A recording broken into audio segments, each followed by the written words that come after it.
Welcome. This is the 7 powers of Mary Magdalene.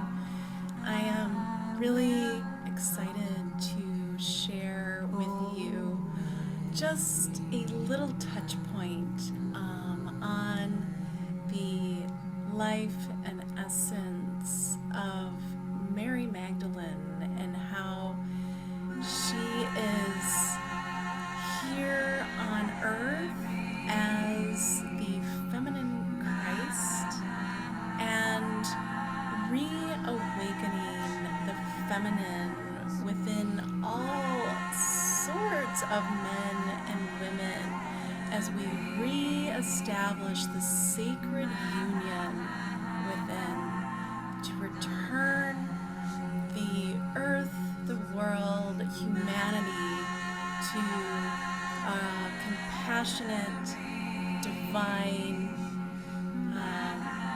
magical life that we know it could be. To release and let go and to right all the wrongs of the world and to forge a new way where suffering isn't the norm. So I'm going to just pause our music here and begin by sharing just a little bit about how our session will run here. There's really just a few segments. I'm going to start by giving you an introduction to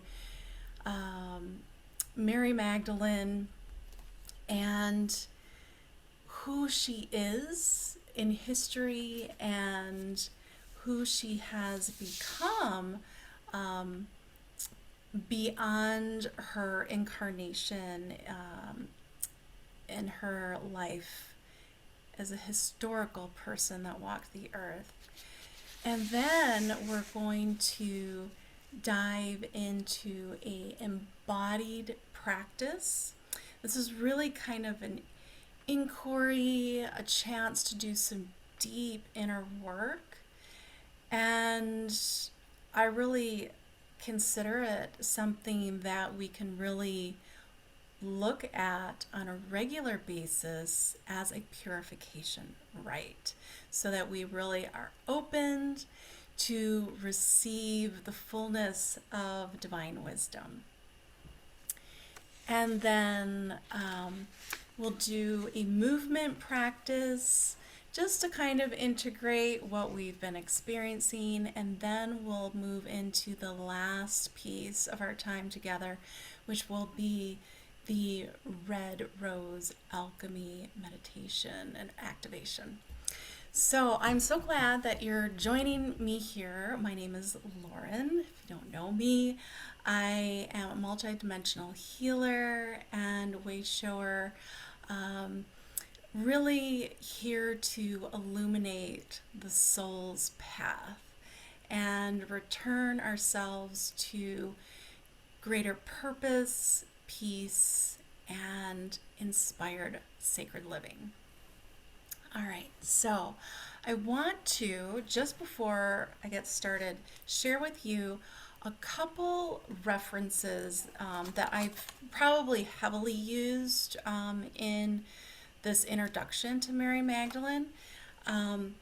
Mary Magdalene Revealed by Megan Watterson is a really excellent sort of first dive into who Mary Magdalene could potentially be, because Megan Watterson gives us perspective as a theologian, but then also as a true Gnostic, where we get both sort of sides, the historical and the frequency of Mary Magdalene. And then we also have, if you're interested in a really deeper dive into some of the more metaphorical or mythical legends of Mary Magdalene as the feminine Christ, there is the Magdalene Mysteries, the left-hand path of the feminine Christ. This is a wealth of knowledge just in this book. I mean, it's like a library in and of itself.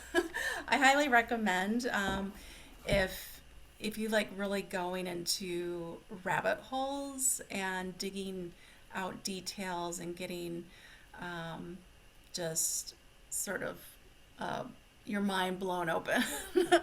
Okay, so there's those, and if I remember, I'll try to bring into my own sort of connection to Mary Magdalene. If I don't today, I will later on.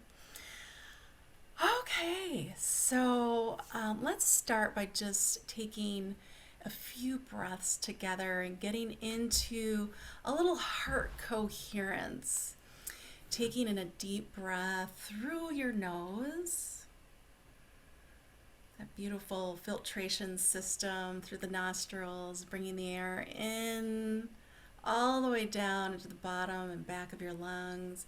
And then with the exhale, releasing the breath out of the mouth, even with the sound ah. Some people call that the Mary Magdalene breath or the feminine breath, just allowing the body to release and let go and surrender.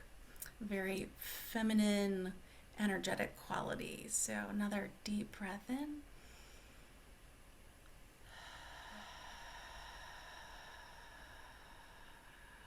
And one last time, all together.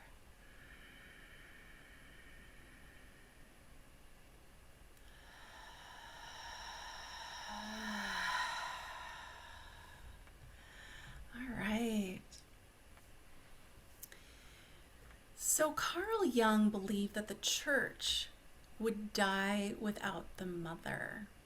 And I couldn't agree more. My own experience is that I was parched within the church without the divine feminine. And there's all sort of variations within more structured, organized religion, some that allow feminine leadership, some that don't. But here we're really looking too at where the feminine got left out of some of our sacred texts and how we can regain some information and knowledge through Mary Magdalene's gospel that truly at one point there was a sacred union of leadership through Yeshua's and Mary's combined teachings and spiritual mission to awaken and bring and help people open into the truth of who they are so that they can receive more love, more peace, and more joy. So this Gospel of Mary Magdalene was found in Cairo, Egypt in 1896. It was the only gospel ever written in the name of a woman.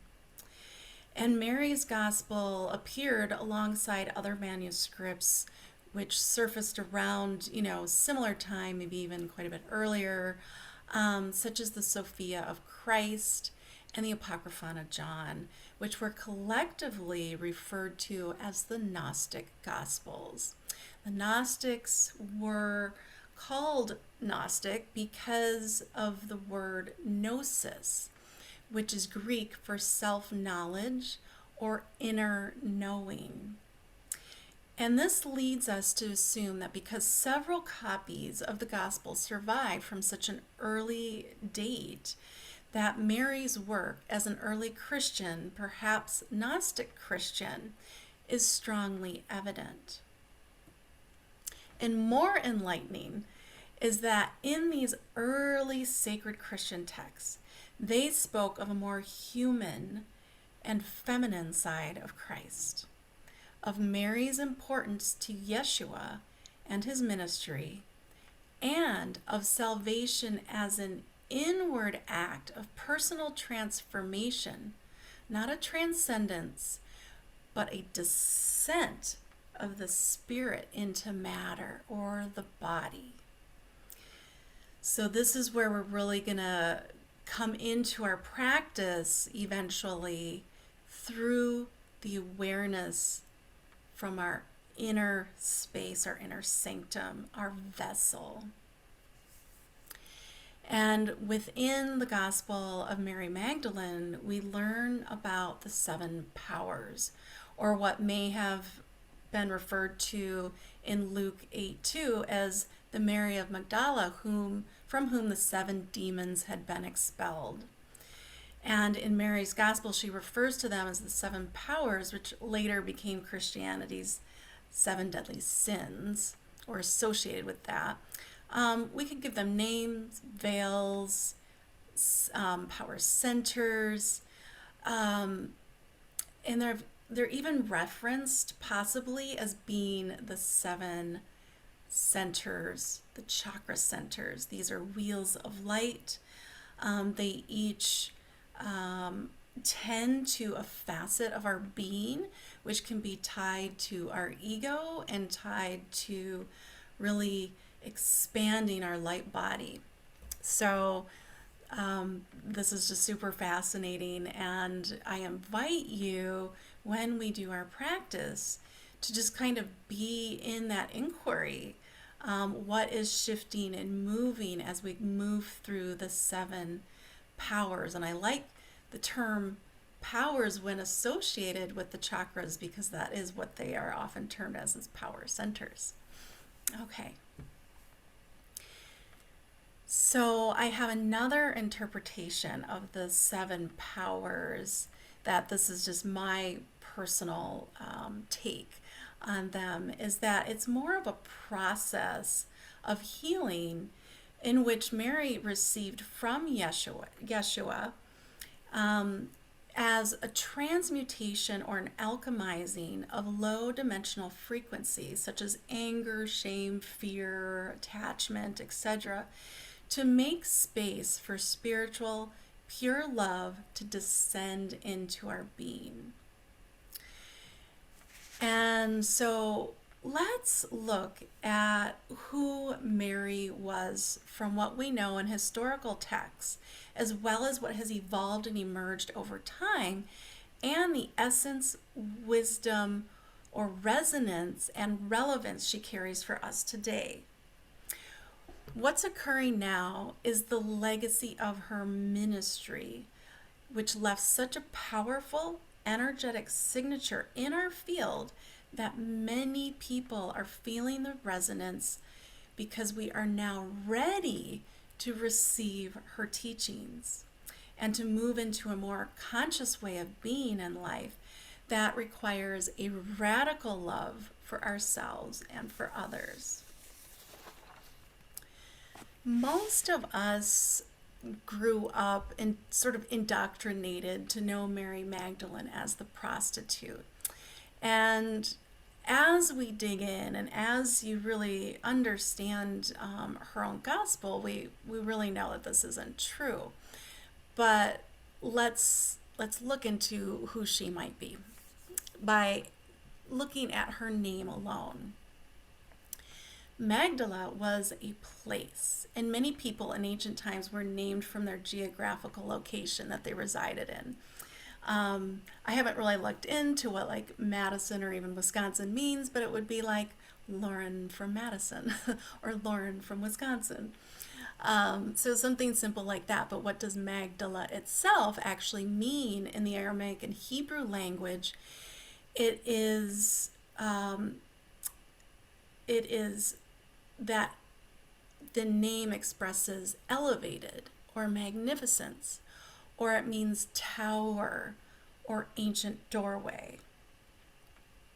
So in ancient scriptures, Mary Magdalene was the apostle that towered over all others. And she was also referred to as the apostle of all apostles. And then as we break down the name even more, the seed sound ma from Magdala means great or divine mother. And this is true for many cultures in the ancient Near East. And this is to suggest that it wasn't just a name, but rather a title. And so it was an embodied title, Divine Mother. And there were many Marys, now if we look at the name Mary, mentioned throughout scriptures surrounding the story of Yeshua. We have Mary Magdalene, Mother Mary, Mary of Bethany, Mary, the wife of Cleophas, Mary, mother of James, amongst other many Marys. And so in that name, Miriam, the seed sound Ra means light. I love this. I'm all about expanding into our light body. It can mean sun, illumination, or illuminatrix. And the hum in Miriam could mean or refer to as womb. And this is interesting because there are records which state that Mother Mary lived in Egypt after Yeshua was born. And the name Mary likely originated in Egypt from the verb mara, meaning lady, disobedient, or strong. And I also like the name connection to the noun mor, meaning myrrh, which is known as the oil of joy. And we'll be moving into a little bit more around Mary's connection to joy. And so from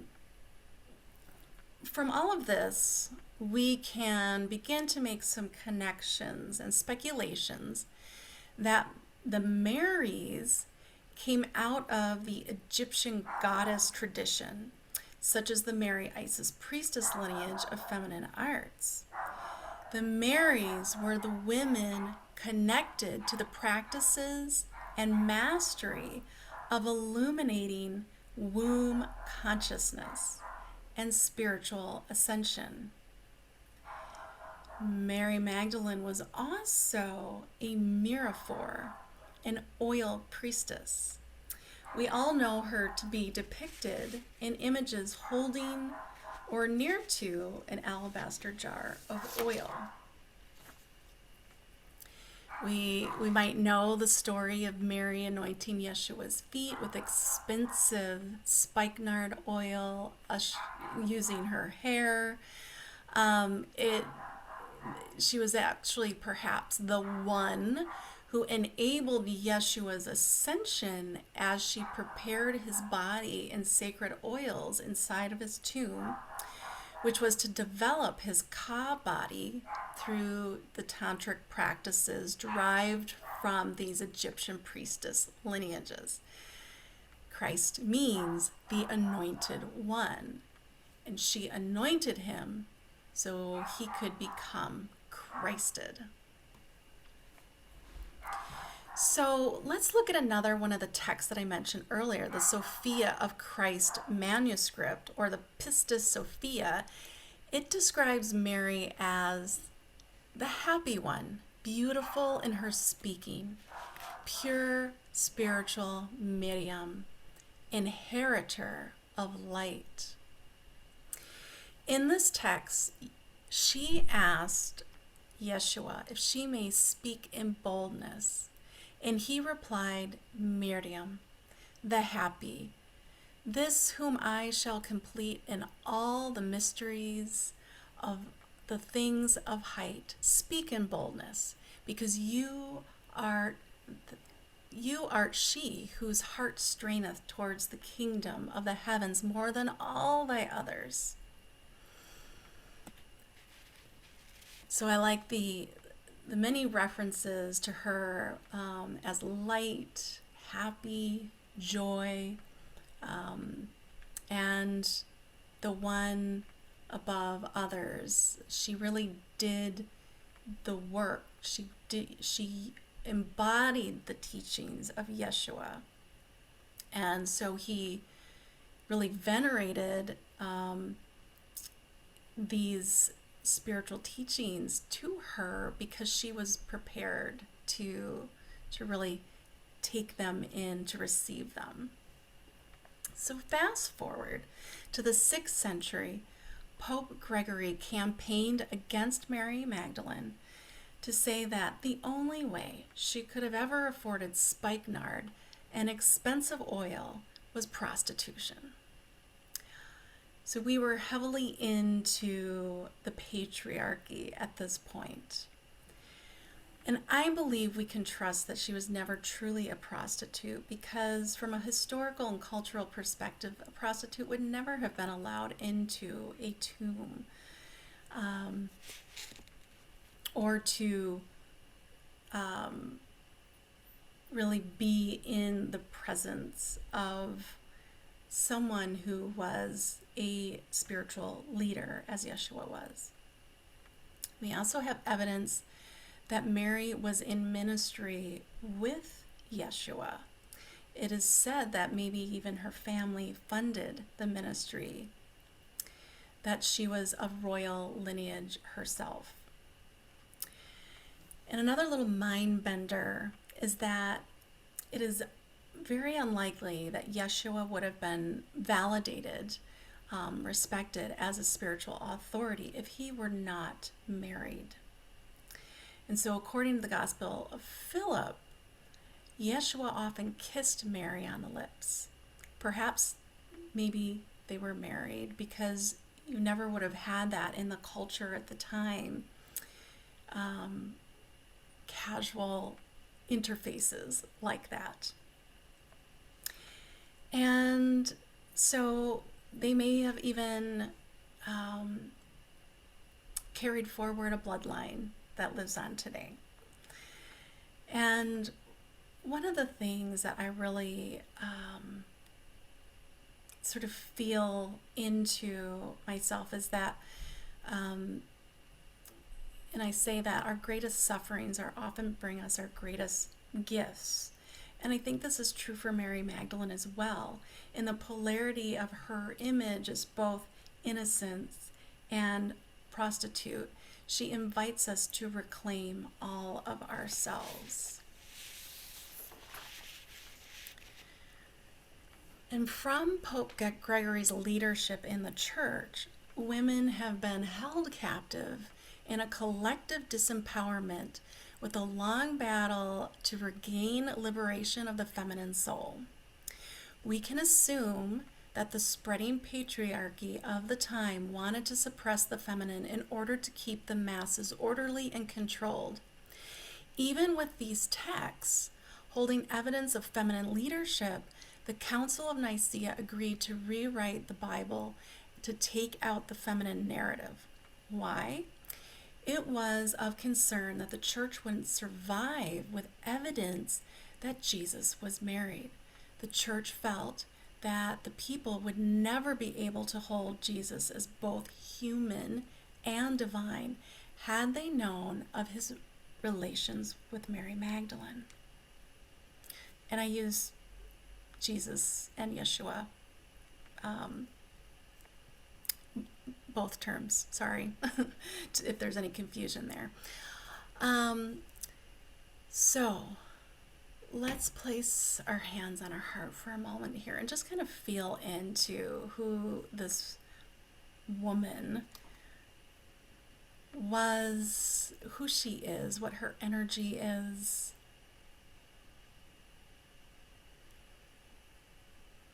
Feel how you might be connecting. Notice the ways in which you are curious about her, about yourself, about the sacred, divine feminine. She is known of many names: Mary, Miriam, Maria, Magdala, Magdalena, the woman who knows all, daughter of God, the feminine Christ. Like Yeshua, Mary Magdalene was also crucified in her humanness, demoted from priestess to prostitute.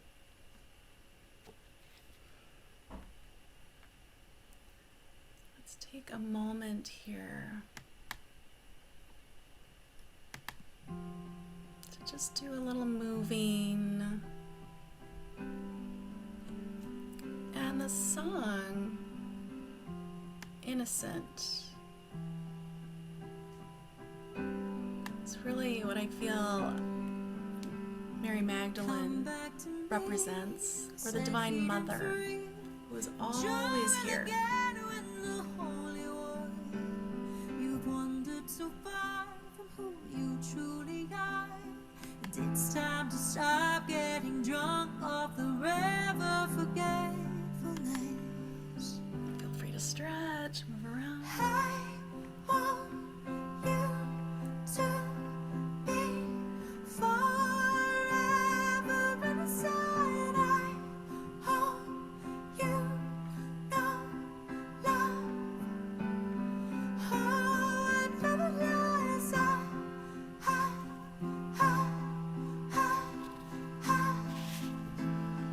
Hope inside.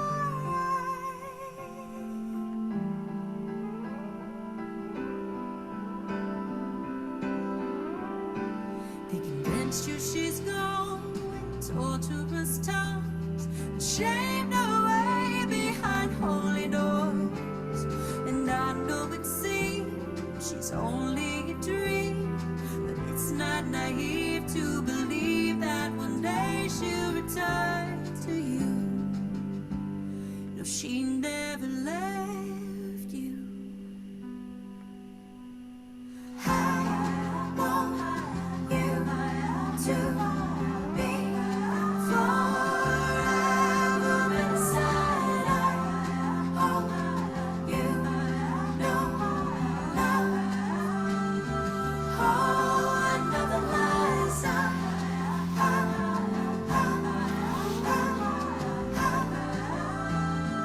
Hope inside.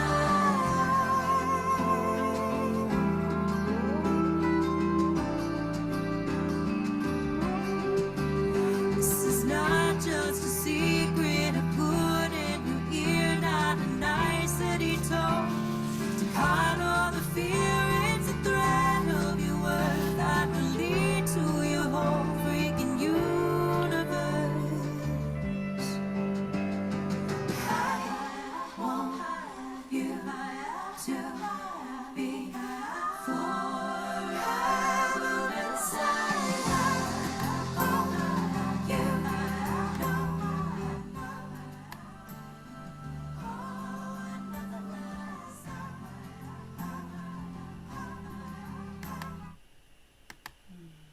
Okay. Beautiful song. Makes my heart smile every time I hear it.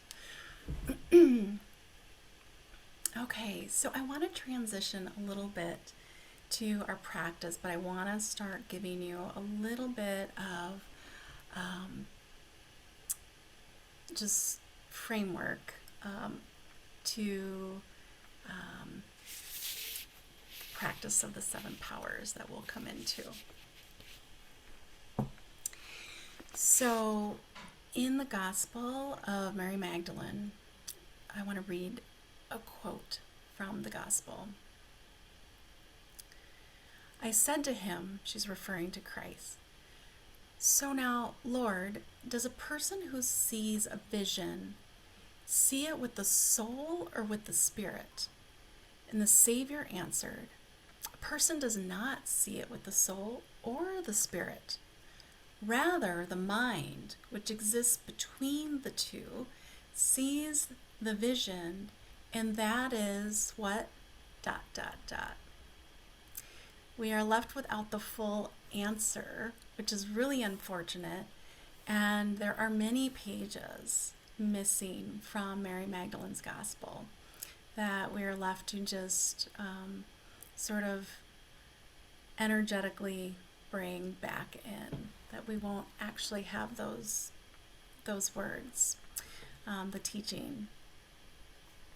But what we do know is that the word mind in this text doesn't refer to the mind as we know the mind to be. There's a word nous, which doesn't pertain to mind, but rather the eye of the heart, or the perception of the soul. And so here he's really calling us to see with the eye of the heart, or through the eyes of the heart. And Christ calls Mary wonderful, maybe because of the unique bravery it takes to return to the love within you. But she returned to nous, which is the aspect of the soul that can be conscious while living, while here in this human body. And so this is what we're going to cultivate as we really come into our own inner knowing and deepen our self-awareness and purify these 7 centers or powers, really releasing the ego part of ourselves to return us back to harmony, so we can be an open chalice to receive that divine alignment and alignment with our soul. And also in the Mary Magdalene Gospel, she says, "What you say in the body. You can say nothing outside of the body.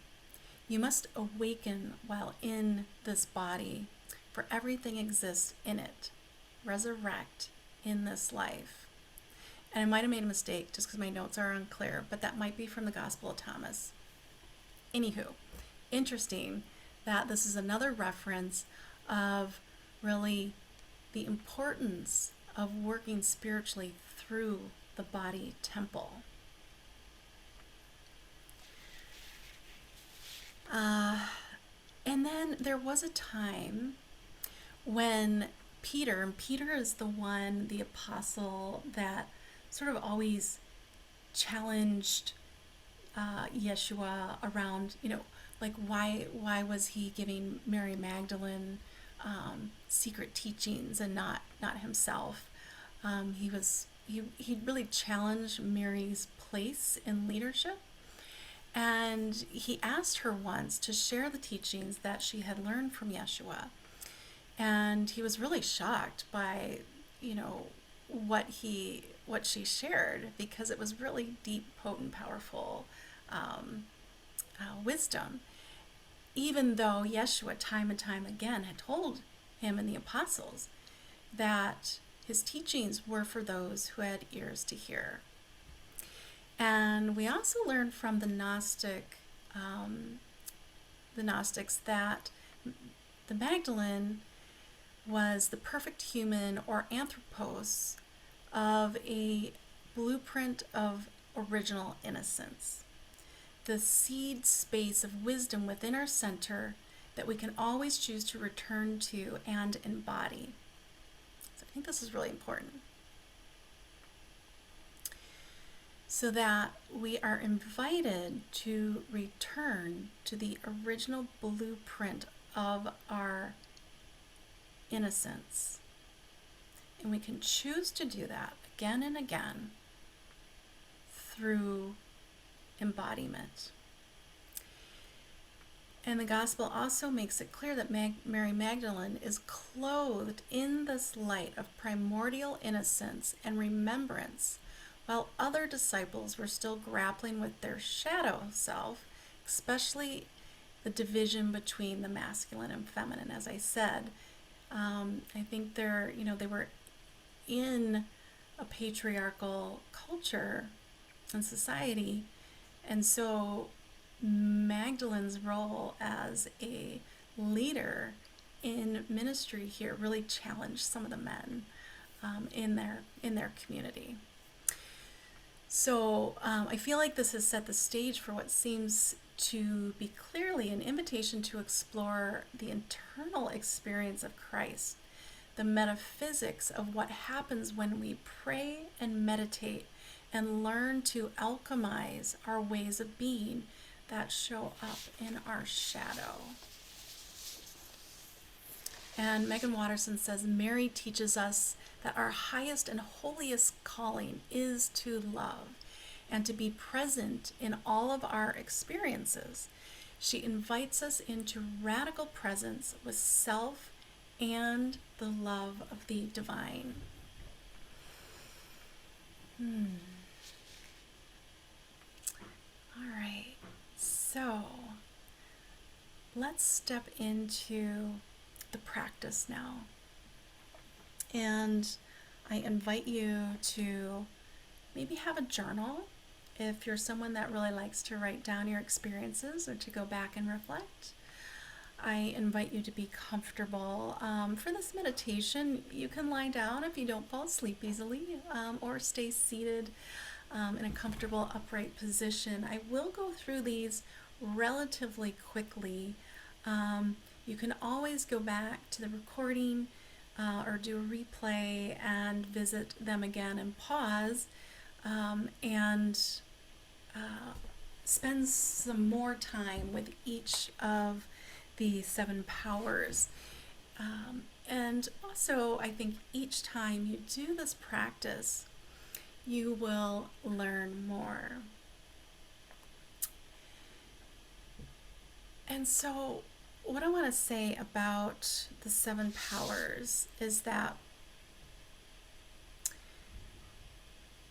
there's really 2 aspects of ourselves as we sort of separated from the one. We had to really come into a quality of duality. We might call it light, dark, yin, yang, positive, negative.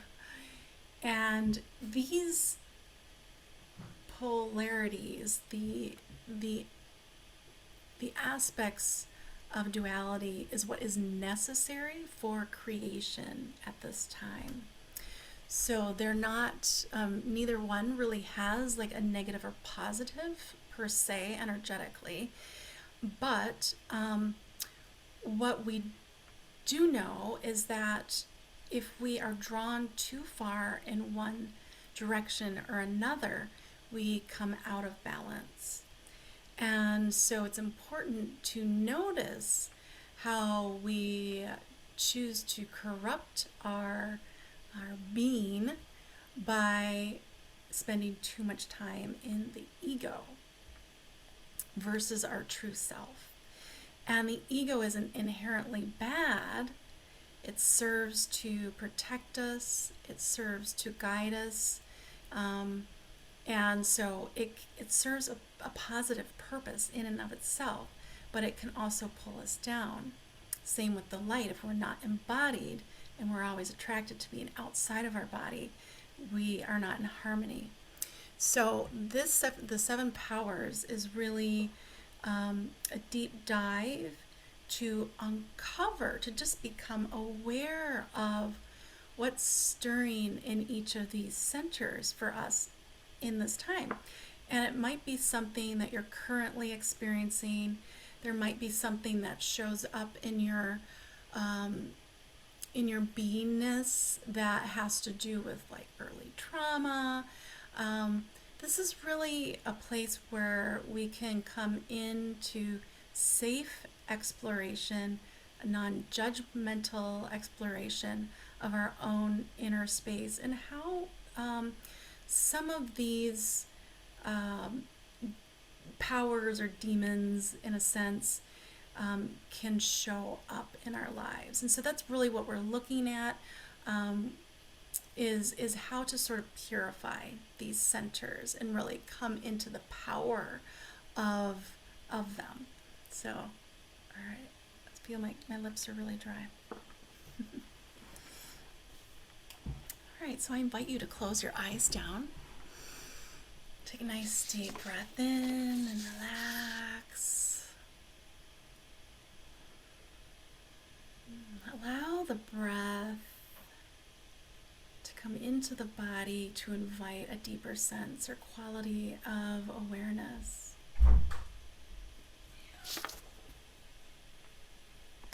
Recording in progress.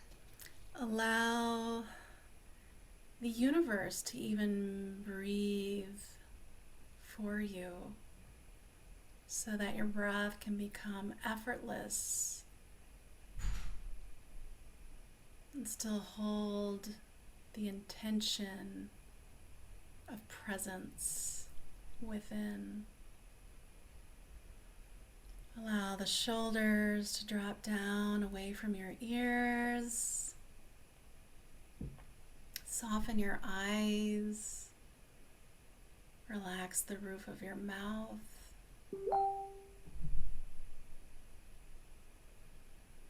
Allow the thinking mind to sort of drop through that gateway at the roof of the mouth, down into the heart.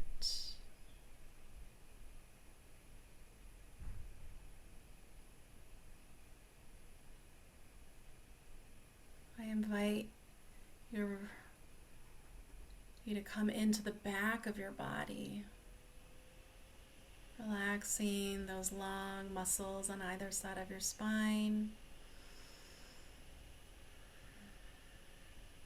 The back of the body is the magnetic and receptive energy.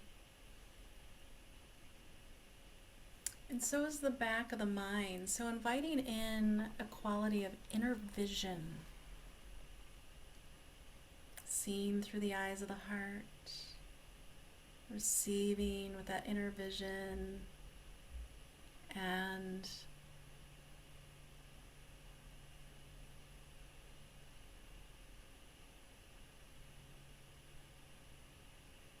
openness. Ptak, an Aramaic word for opening or to be opened. And so inviting yourself to have a quality of openness, like your body is a vessel, open to receive. And I'm going to use a little visualization because I think if you're not used to kind of doing this deeper inner work, it's helpful to just have a little pathway to get us there. And so I invite you to visualize walking through a field, along a grass path. Maybe it's a prairie. You have the prairie plants on either side of the trail, and you're walking towards a forest.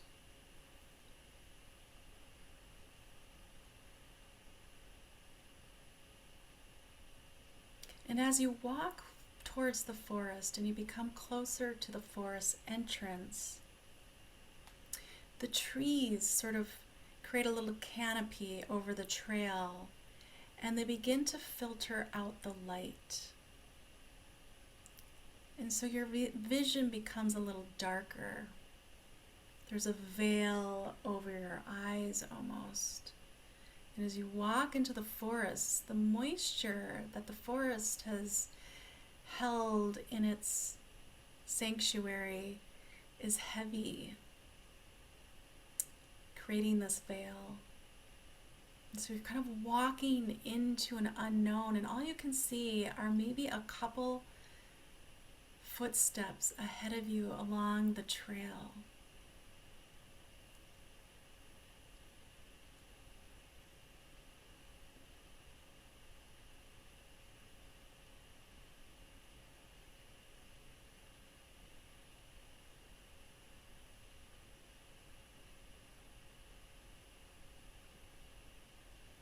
And so now you begin to continue walking through this forest. And you kind of take your hand across your face to remove the veil or fog within the forest. And as that fog or mist lifts, we come into the first power. And it invites you to explore the part of your inner space, a part of your beingness that holds darkness or forgetfulness. And so this darkness, the quality could be like a contraction, a space that's closed, that you're closed off to, part of yourself that you shut off.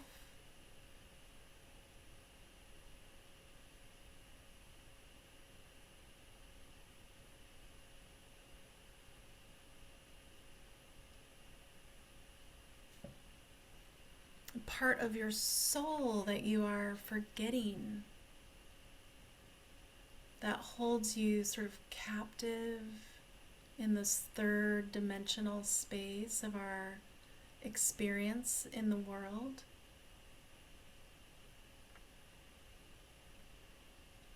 Which keeps us from seeing our purpose in life. We become uncertain about ourselves, about our path. Sometimes we can even feel hopelessness. We might feel separation from our divine design.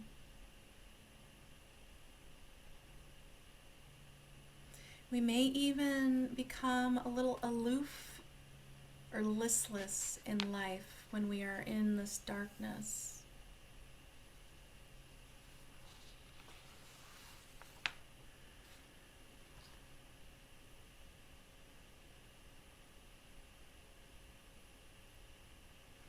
And so with that openness, that Eifpatak, and that inner vision, allow yourself to safely receive that part of yourself, that part of the little ego that wants to remain hidden, that wants to forget, that stays in the darkness. And once you have recognized that aspect of yourself, and maybe it's just one little aspect, it might not be all of it, or all of them, all of your forgettings. But once you have that, I want you to hold that quality in your heart. Maybe even like you're holding it in a little bowl. And you're going to take a breath and you're going to connect this forgetting, the darkness, this first power. Holding it in your heart mind. And breathing into it an illuminated light and love.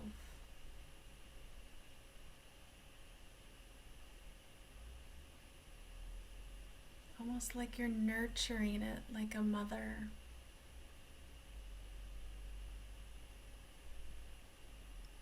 Allow that innocence and that illumination to sort of bring that power towards the edges of the body. It sort of like starts to break up, dissolve, and with the next breath in and exhale, release through the open mouth breath. Release that first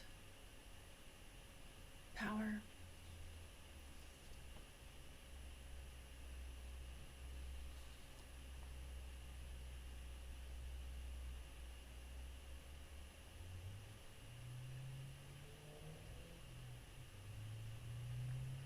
And you begin to walk further into the woods. The further you walk down the path, the darker the forest becomes and the fog thickens. And again, you swipe your hand to kind of clear the fog out of your field of vision so you can walk further. And you are invited to enter into the second power of desire, craving, and passion. So now remember, these aren't inherently bad. But what are the aspects of desire, craving, and passion that the ego is fueled by, that it holds on to, that doesn't allow the true self to be illuminated?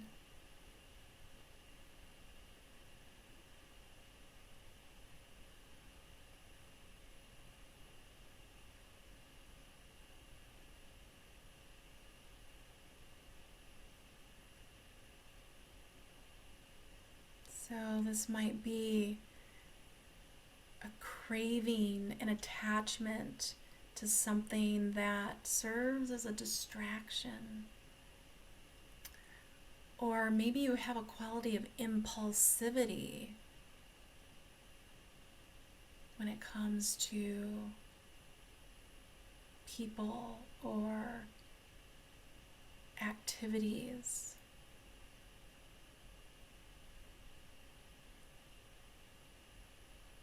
These can even be desires that keep you captive in your thinking mind. And sometimes a desire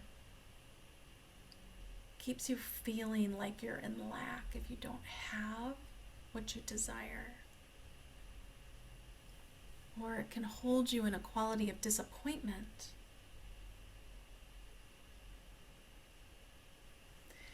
And so that's one side of the power, whereas the other polarity is the quality of patience, presence, acceptance, gratitude, intention. So look deep into your inner space to kind of pull out a quality of desire that is not in alignment with your soul. Ask yourself, is this desire, craving, or passion kind, helpful, necessary? Does it create a harmonious quality in my being and with others?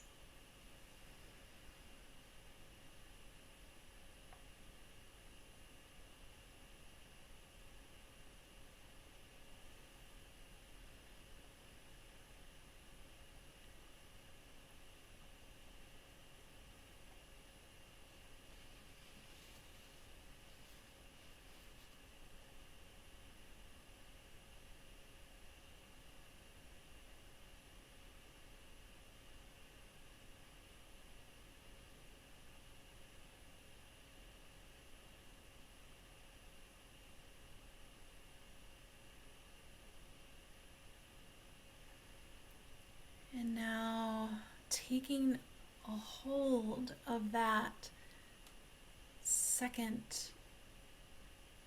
power and bringing it up into the heart. Take a breath and connect with the heart mind to help illuminate this quality of desire, craving, and passion that doesn't serve equanimity or your highest truth. Take a deep breath in, and we're going to blow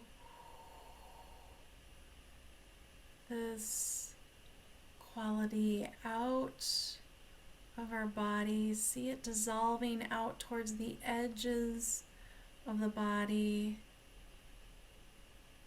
to be recycled, returned to the earth or to the cosmos. Because it's just an energy in the body, and what's beautiful is that through these practices with intention and using the breath, we can shift this energy. It's called alchemizing or transmuting, so that we can take it and shift it. Here we're letting it leave the body. We're letting that energy go to return to its original source and its quality of light. And so now again we're back into the forest. We're walking through this path that's just still dark, and the mist or the fog is so thick and you can barely see in front of you, and you take your hand and you, like a curtain, remove the veil of fog from your eyes, and you are invited to see this third quality or power of ignorance or unconsciousness within yourself.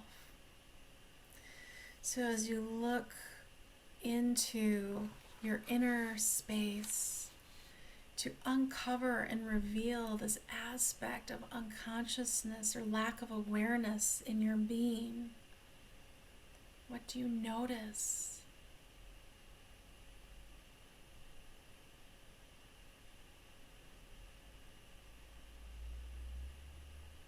In what ways are we ignorant that creates harm, either to ourselves or to others? There's both innocent ignorance and harmful ignorance. So what do I mean by innocent ignorance? Sometimes, especially if we have experienced a lot of trauma, there are memories that we forget to protect ourselves. And that is an innocent ignorance. When we are ready, sometimes we remember these somewhat difficult experiences that we've had in life. And so that's one way in which these powers serves to protect ourselves. And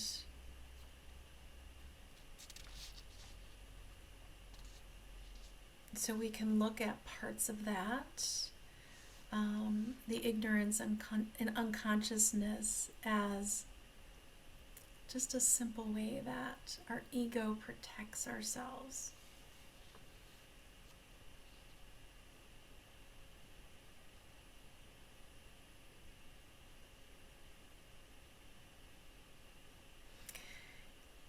And as an example here, we might have an ignorance around death.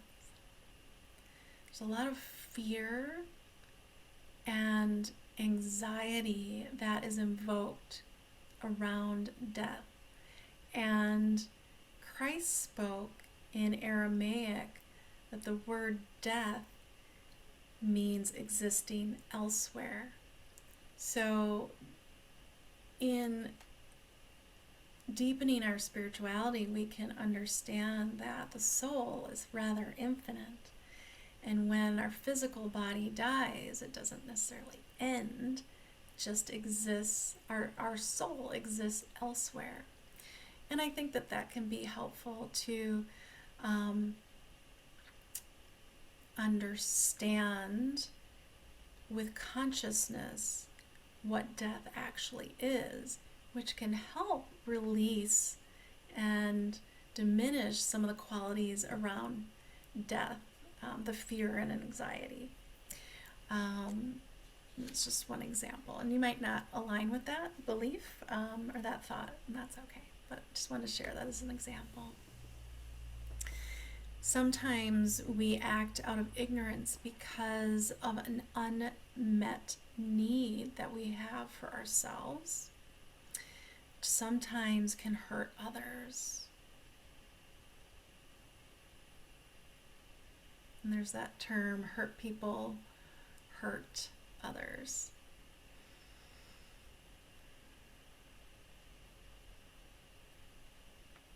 And we can only be more aware of ourselves than expect others to become more conscious themselves. So we have to be conscious enough to have that same expectation for someone else. This is where we get into a lot of conflict and tension with other people because we're not in a place of neutrality and understanding where they are coming from, and they might be coming from a place of ignorance from our own perspective of knowing, but we don't necessarily fully understand or accept where their consciousness is. So we might see them as doing something wrong, or maybe making a judgment. But if we're in a higher state of consciousness and not in that state of ignorance, we would never really do that. So we can't create that judgment. We come into understanding. So we can allow ourselves to explore the understanding of these qualities within us. Maybe why there's this quality of ignorance or unconsciousness, and allow ourselves to receive some grace. And by unveiling these qualities, we can now transmute and grow spiritually. And so once you have this quality within you, let's carry it up. Hold it in the space of the heart mind. Take a deep breath in.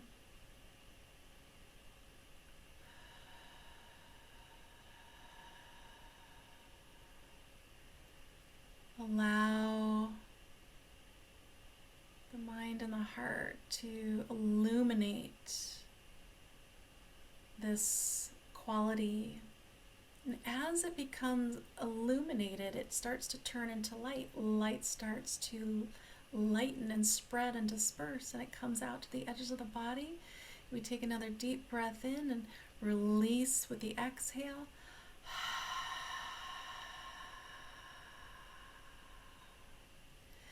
You might even need to shake it out. Maybe that feels good energetically. So I encourage you to move your body as it needs to release these pieces. And now we're back into the forest, walking along the path. And you look up at the sky. You can barely see the treetops hidden by the fog within the forest. And you take your hand, clear the fog, and you unveil your craving for death, or a zeal for self-harm, or what we might call gluttony. And so we're invited here to go inwards and uncover the part of ourselves that is attached or likes a little gluttony.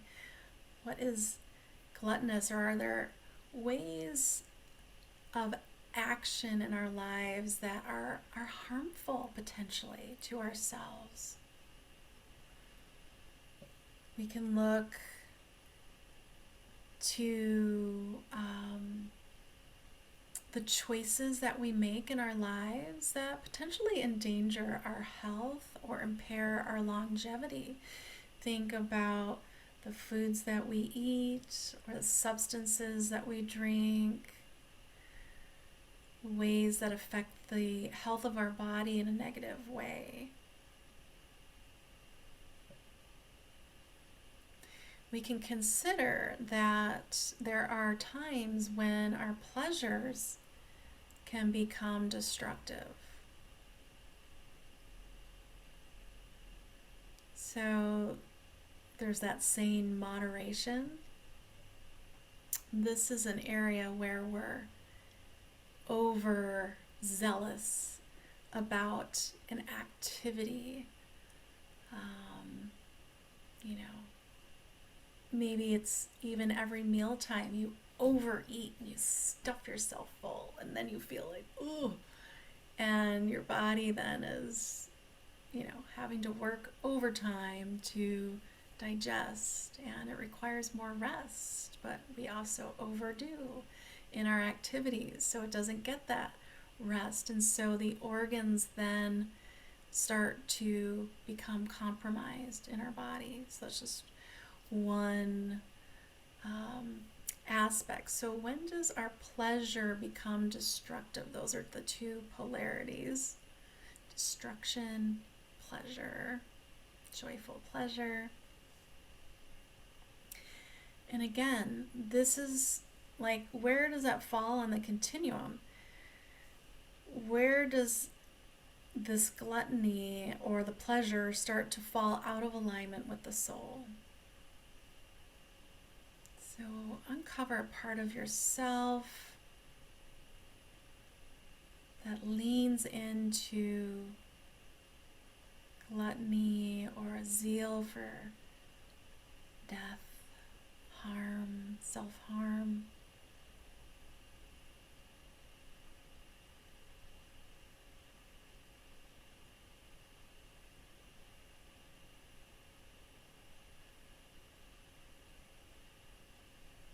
And then bring that up to the surface. And I think this can become a difficult one, especially with children. If you think about just the challenges of being young and feeling invincible, or just the challenges when they get overwhelming, they can self-harm. And these are hard parts of ourselves to acknowledge. So you're doing difficult, challenging work now. Let's bring that up, and we're going to hold it into the heart mind, and we're going to send it love. Illuminate this quality of our being with light, love, grace. And as it illuminates, it starts to dissolve and break apart and comes to the edges of our body. We take a deep breath in. With the exhale, we release it and let it go.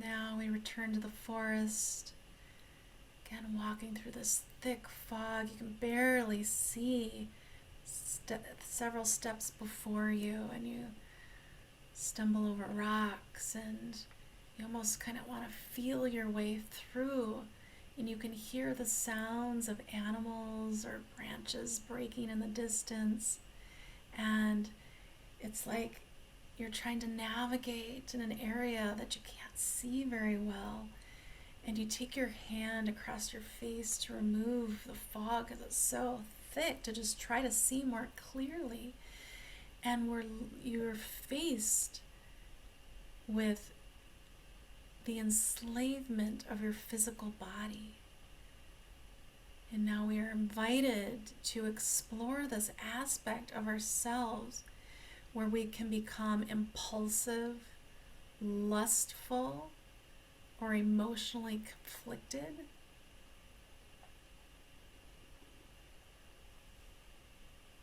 So look deep into this inner space to uncover and illuminate that power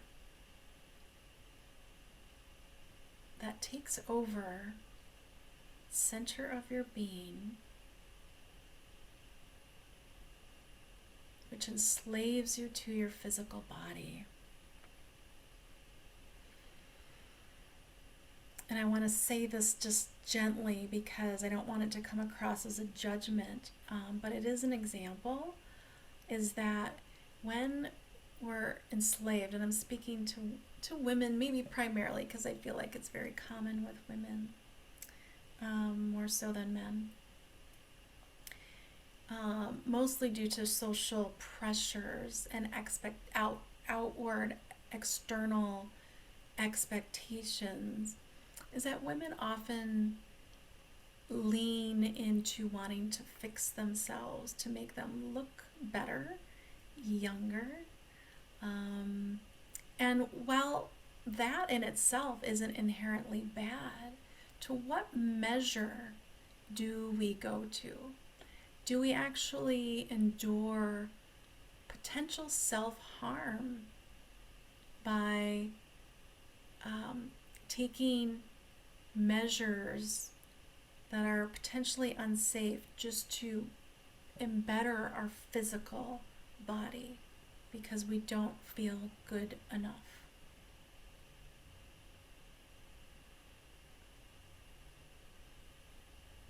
And you can see how this would be an emotional conflict, a separation from the soul.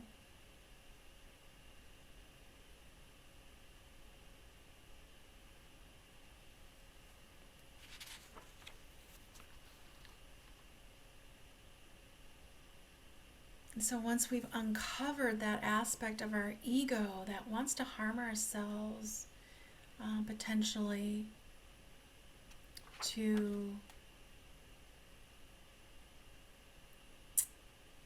engage in activities that might harm ourselves or others. We think about like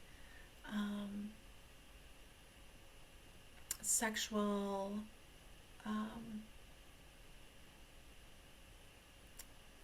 endeavors that don't have a lot of consciousness around them could potentially harm someone else or ourselves.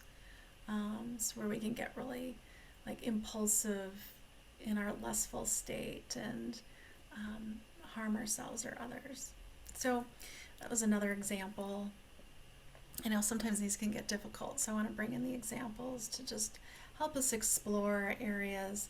So once you have found that, bring that up to the heart. We're going to send that quality of our ego, love and light, maybe even say thank you, it served me, I have learned from you, I have learned from you. Illuminate. And as that energy becomes filled with light, it begins to lighten and expand to the edges of our being. We take that breath in, and to release, we exhale.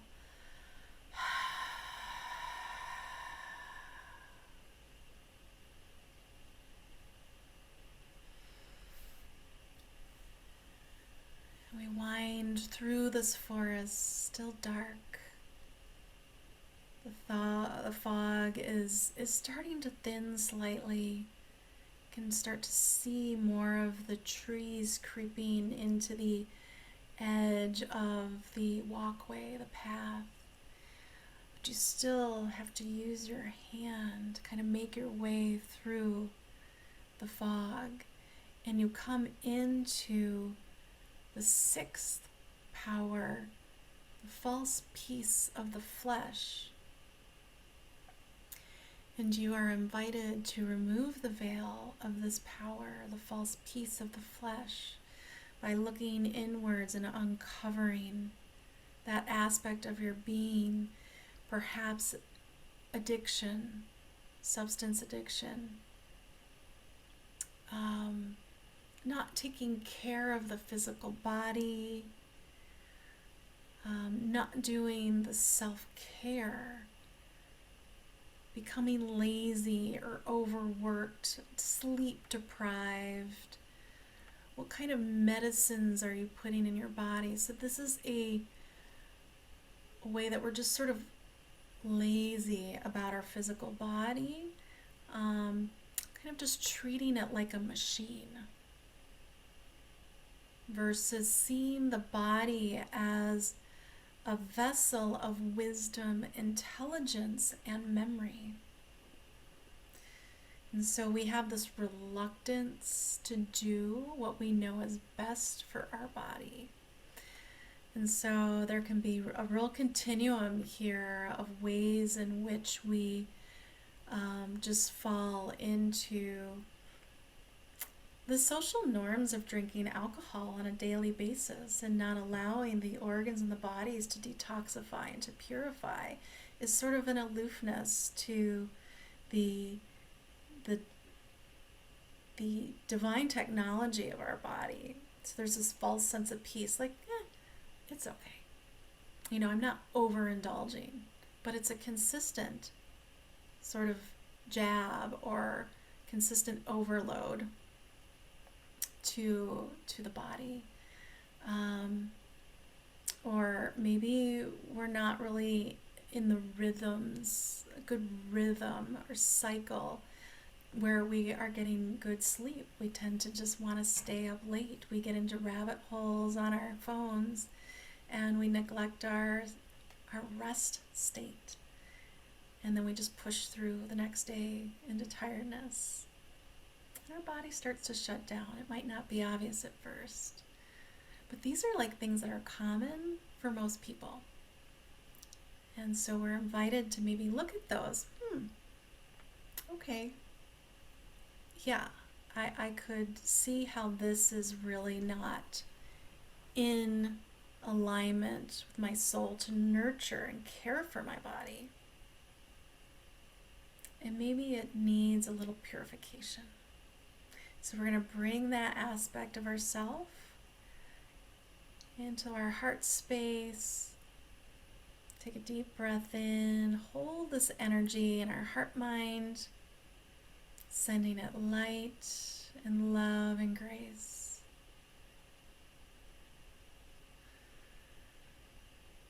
Seeing this energy illuminated, we can thank it for how it has served us. Because sometimes, honestly, it's okay to be lazy. This is just where we are in a cycle or an attachment to laziness or indulgence or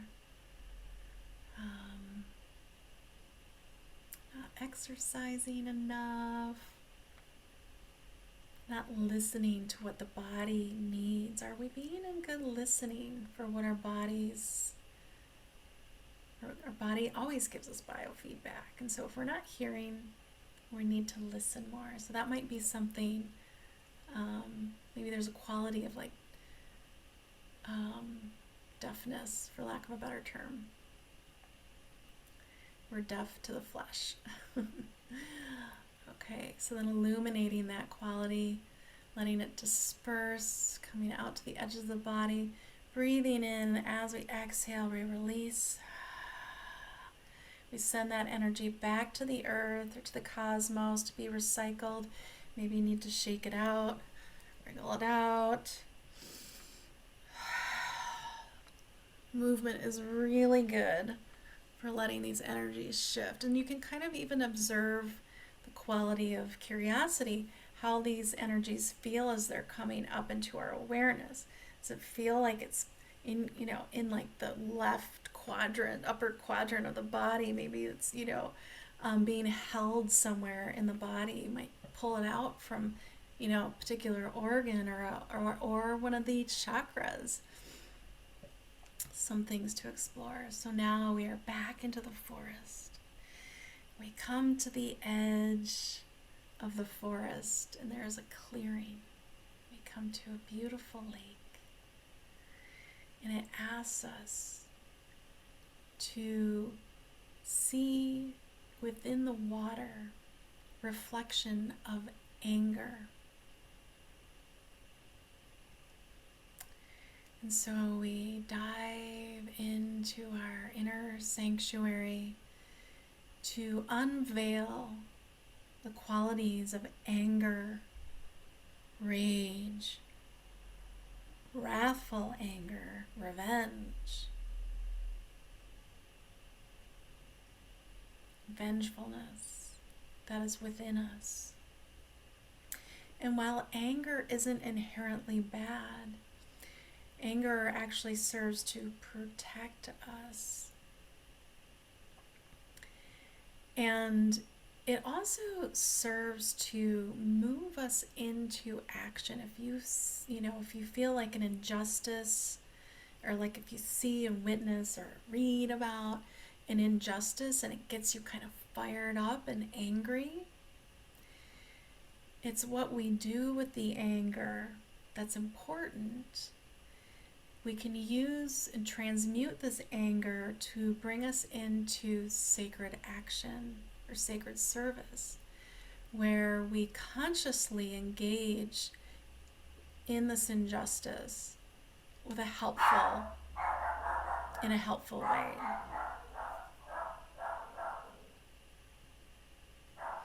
Sometimes anger comes out of suppressing our voice, or not the inability to express emotion, to even move the body, to soften the emotional energy in the body. And so we can consider the polarities. We have this vengefulness or the rage, where we just impulsively act out of that emotion. And then we have the holy anger, where we use the anger and transmute that emotion to bring us into sacred action. So here now we're looking, though, for any qualities of anger and rage that we are not in alignment with our souls. So these are times when we're in that knee-jerk reaction. Maybe we're yelling when we don't need to be. Maybe we're, just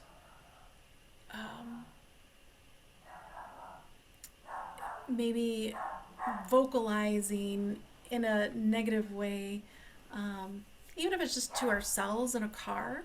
Like somebody that cuts you off and your things just come out. Well, I mean, maybe that's okay, but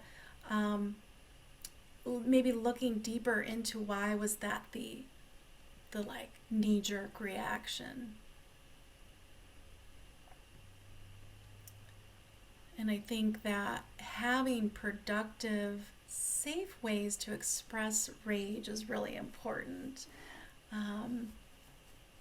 because we wouldn't be human if we didn't have these experiences.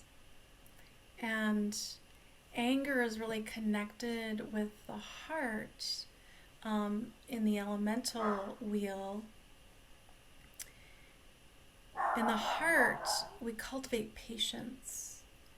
And so when we have anger, is there a quality of patience in where we can learn to respond in a more thoughtful way?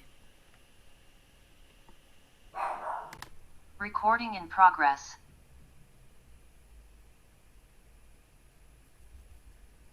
So taking a little more time to unveil an aspect of yourself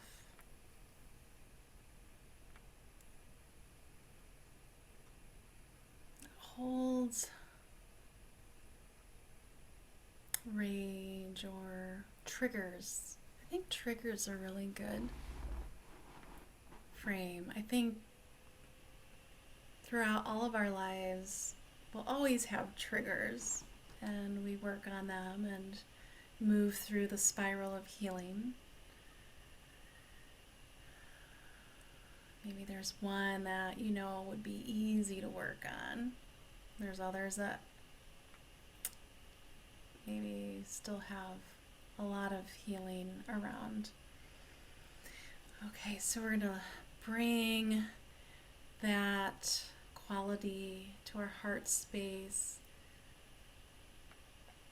And with our heart mind, we're going to send love and light to that energy. And thank it for any way in which it's served to protect us, even if it has harmed anyone. We extend grace and we illuminate this energy until it lightens and starts to break apart, to dissolve, and comes to the edges of the body. And we take a deep breath in and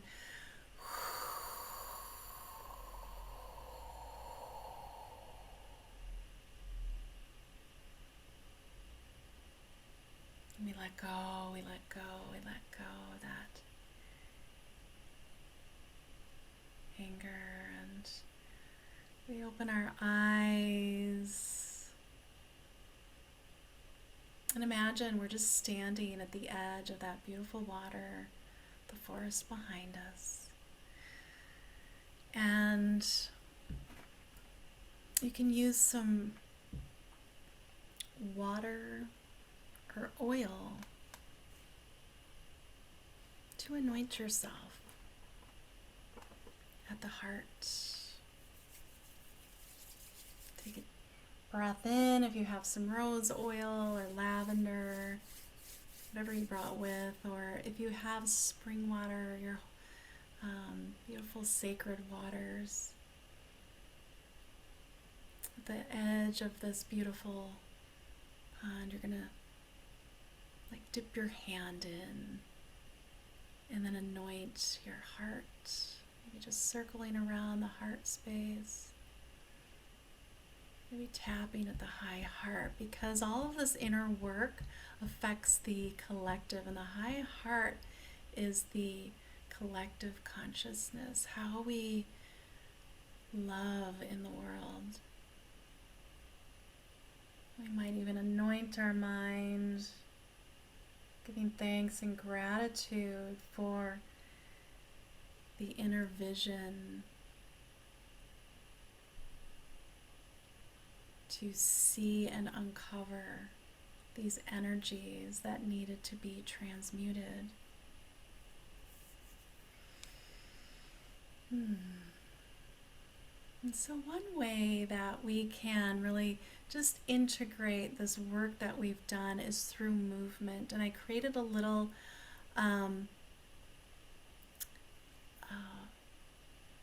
sort of somatic experience, or it's maybe even like a somatic prayer to help us move more of this energy, to really just feel the lightness and just bring that love into our heart. And this is it's a chant.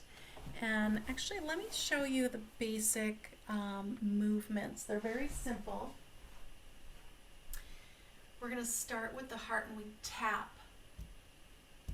the heart. And then we bring the arms up and back to the heart.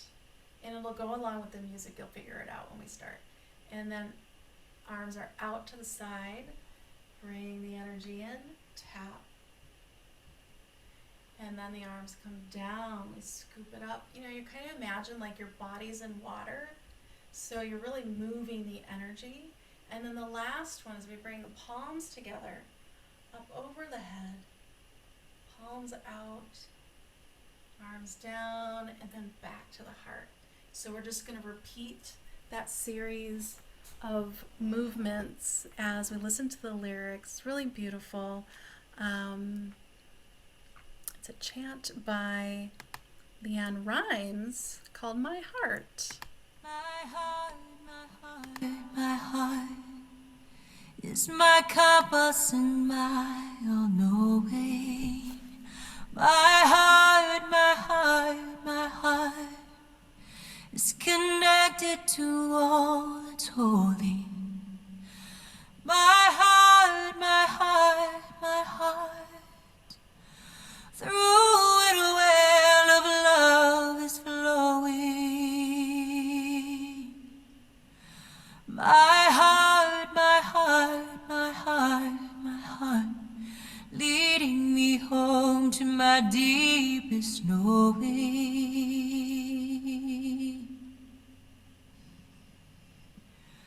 My heart is my compass and my all-knowing. My heart, my heart, my heart is connected to all that's holy. My heart, my heart, my heart, through it a well of love is flowing. My heart, my heart, my heart, my heart, leading me home to my deepest knowing.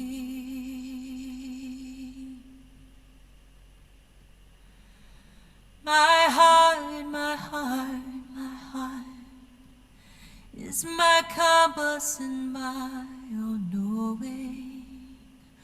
My heart, my heart, my heart is connected to all that's holy. My heart, my heart, my heart, through it a well of love is flowing.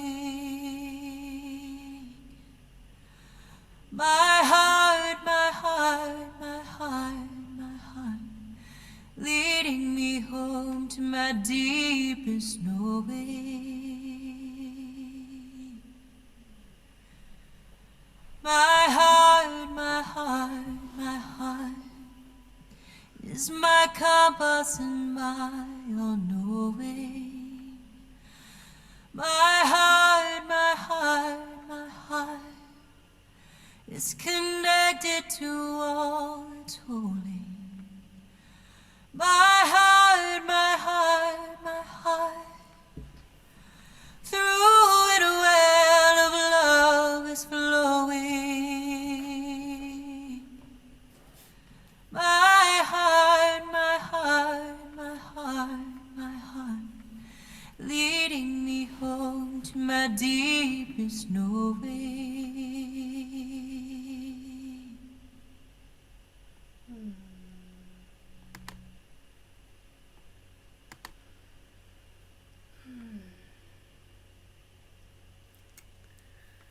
So come back to your seat. Stay in your heart space as we receive this rose alchemy activation.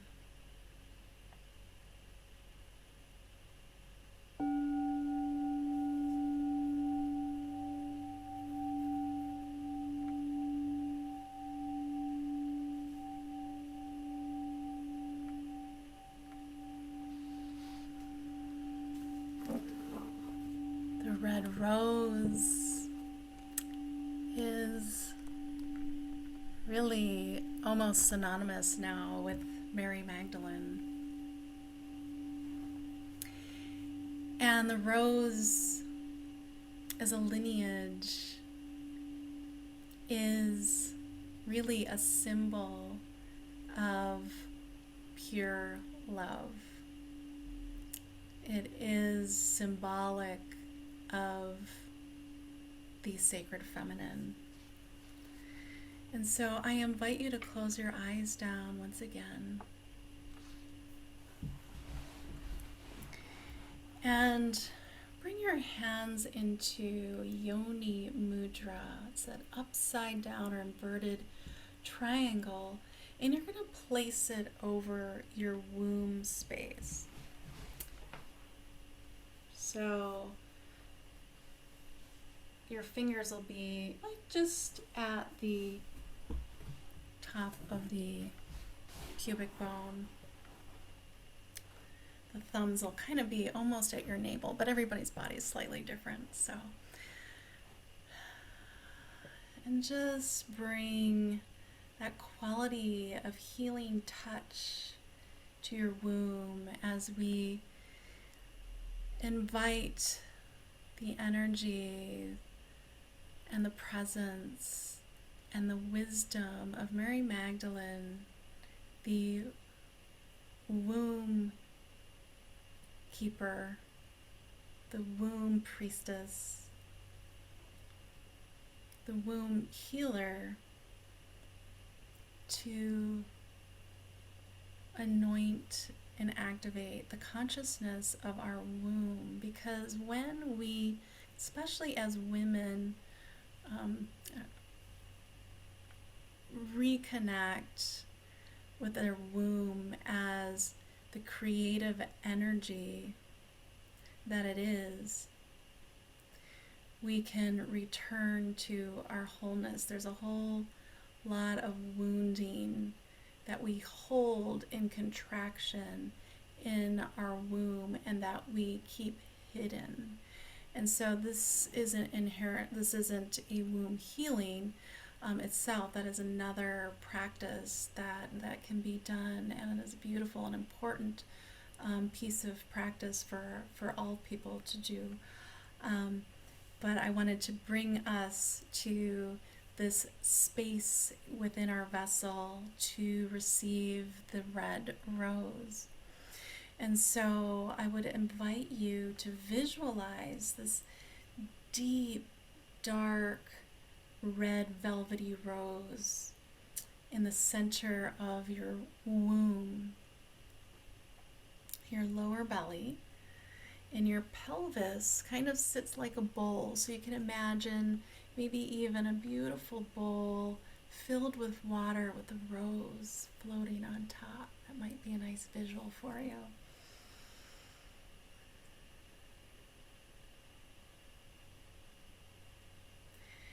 And so now this rose begins to spin faster in your womb space. And from this rose, this red ray of light begins to accumulate around the red rose and fills your body vessel. And it's almost like a red ribbon, a cord of energy which begins to spiral down to the earth, through the base of your pelvis, through the perineum. Imagine this red thread of light moving down through the surface of the earth, through all the layers, down to the center core of the Mother Earth. And this light is going to wrap itself around the center core of Mother Earth. And it's connecting like an umbilical cord to the Mother Earth to receive her nourishment, to receive her stability, to receive the quality of safety. And so those qualities come up through this red ribbon, ray of light, back in to our womb space.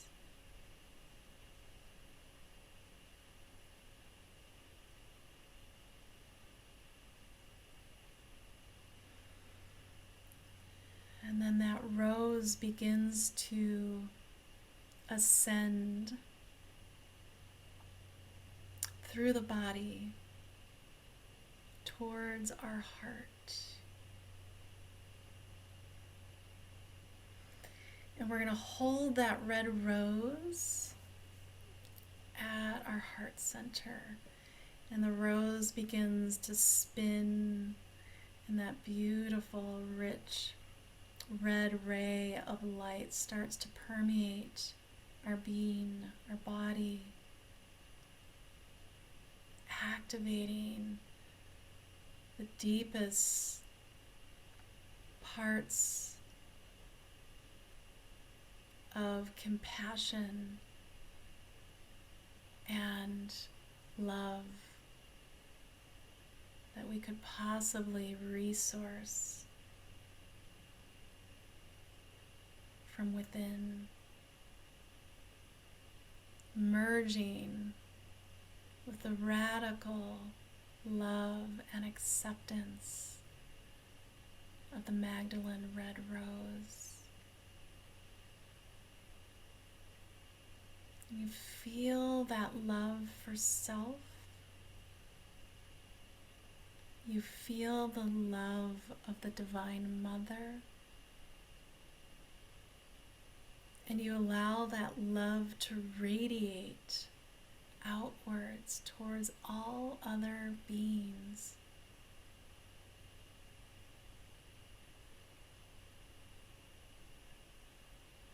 You breathe that in, that feeling of love and compassion, that red ray emanating through the entire body. The deeper you breathe, the more that light can disperse into all parts of your being. Feeling that love.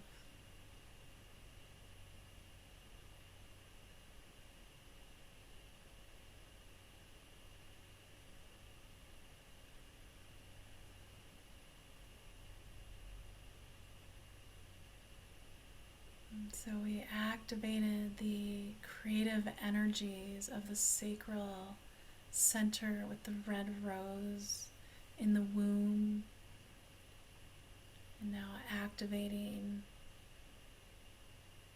center of the heart, compassion and love. And we take those energies all the way up to the third eye, or our inner vision, our mind center. You're going to hold the image of that red rose there in your mind. At your third eye. You see those velvety petals start to spin and unfurl, and as they open up towards one another, unfolding into one another, petal against petal, that red ray of light begins to beam out from the red rose in all directions, illuminating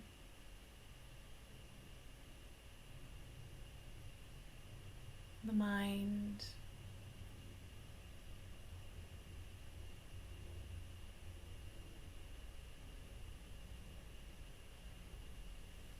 activating our intuitive and sixth sense.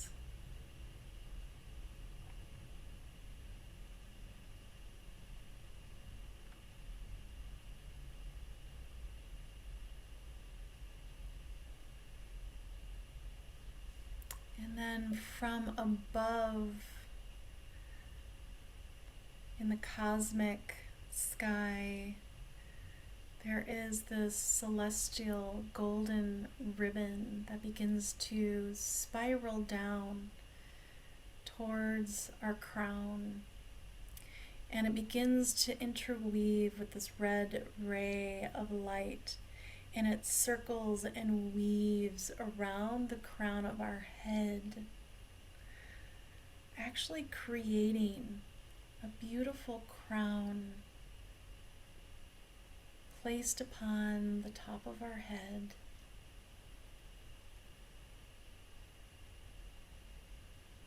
And we receive our queendom, the kingdom, through the deep inner awareness and purification rite of the 7 powers of Mary Magdalene. And with this crown, we feel an alignment and connection that is clear and powerful, that holds the wisdom of divine creation for us to hold in our body, to become divine creation.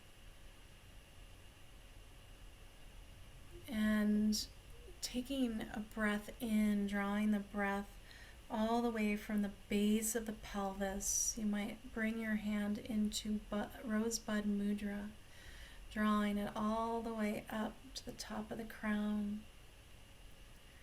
Exhale, bring the hand back down the central channel. Just taking some breaths here to really integrate the womb, the heart, and the mind to fully activate this red rose crown.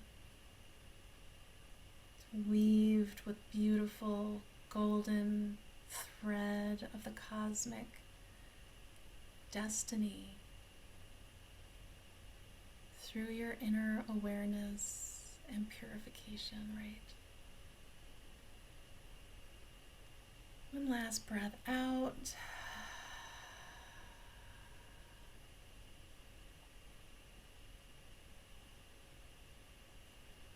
Bringing the palms together, hands come into the third eye, just really being fully present with the physical body and the energies of the third eye.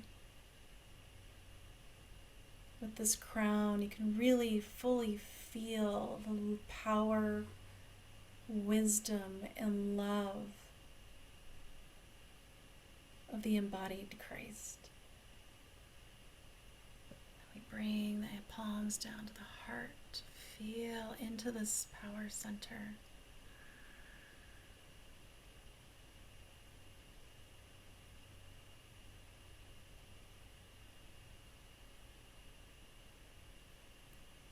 And then the hands come back down into Yoni Mudra to connect with the womb, center of power, creation. Feeling it in your physical body through all aspects of your being, the emotional body, mental, spiritual, energetic.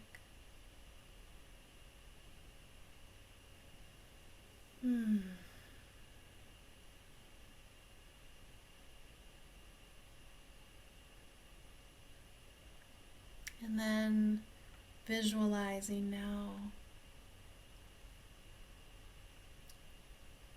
this red rose out in front of you.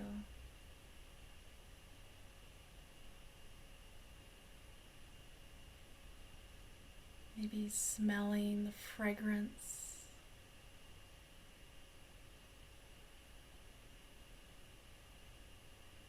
Noticing how her energy sort of kisses your body with wisdom of self-love, connection, purity, innocence, humility, and holiness. Truly feeling holy in your humanness.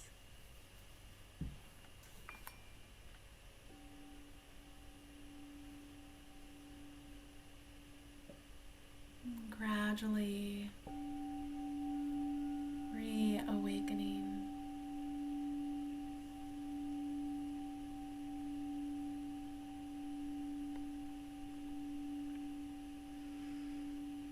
Taking a deep breath in.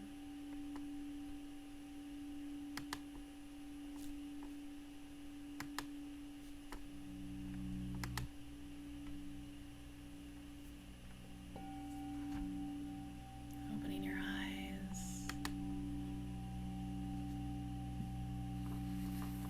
And I thank you deeply for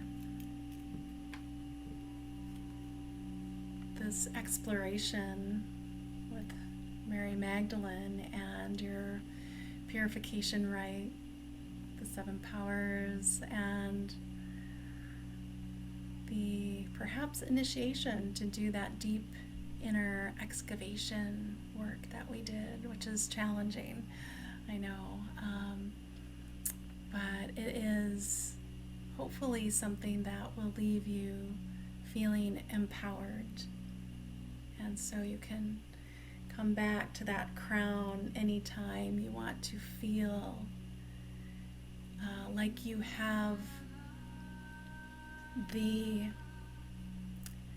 quality, in a sense, of mastery over the ego, to bring yourself into a state that is harmonious so that you can live into your aligned soul, which will help guide you into your highest, most inspired and sacred life. Thank you, and I look forward to our time together